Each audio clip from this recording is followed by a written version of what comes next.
Hello, and welcome to day 30 of Find Your Flow. Today's pose is Savasana, otherwise known as corpse pose.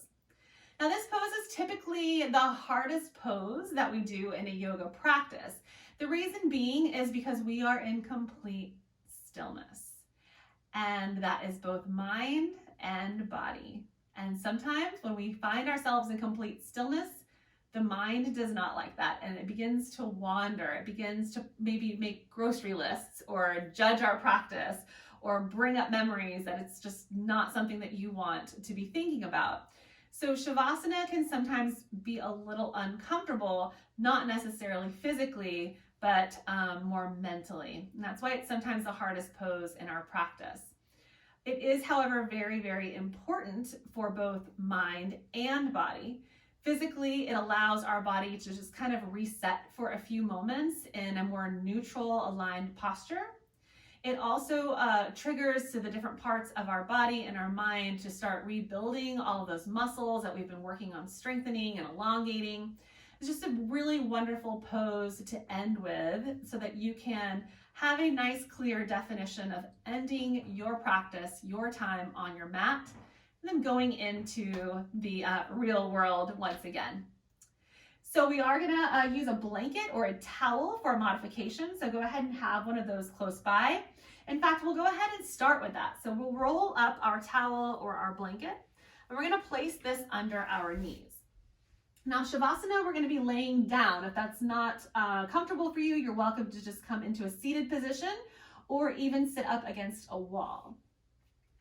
And you'll be working mostly on settling the mind and the breath and not so much of the alignment in the body, but whatever works best for you is totally fine. So coming down to laying on your back, the blanket roll or towel roll is underneath the back of your knees. We want to completely melt down into our space, onto our mat. So the legs are just going to fall wherever they might. Maybe they fall more inwards, maybe they fall naturally more outwards, whatever feels right and more relaxed for you. The arms are just going to be down, kind of out by the sides, palms up in a very receptive, open position. Shoulders away from the ears, and your tongue relaxed away from the roof of your mouth.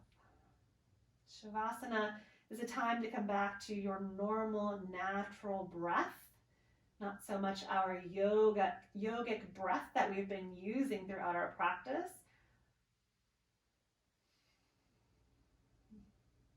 With every exhale, just letting your entire body melt just a little bit more.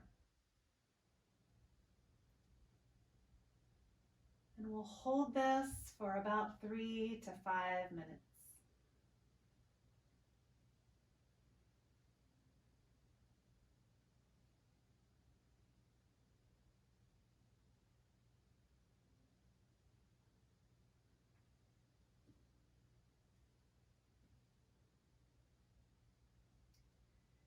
And after you've held Shavasana for the amount of time that feels great for you, just begin gently by wiggling your fingers and your toes. And then make that movement a little bit bigger into your ankles and your wrists. Eventually, you can even take your arms back behind you overhead, reaching your fingers back, reaching your toes down, just like you were waking up in the morning.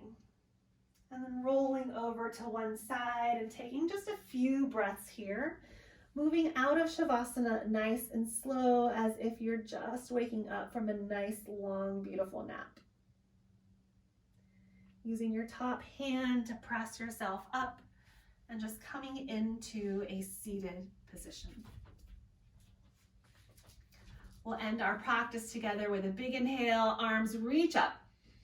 Palms touch overhead, and we bring our hands down to heart center in gratitude for our practice, in gratitude for our flow, in gratitude for our breath. Have a wonderful rest of your yoga journey. Thank you for joining me these last 30 days. Namaste.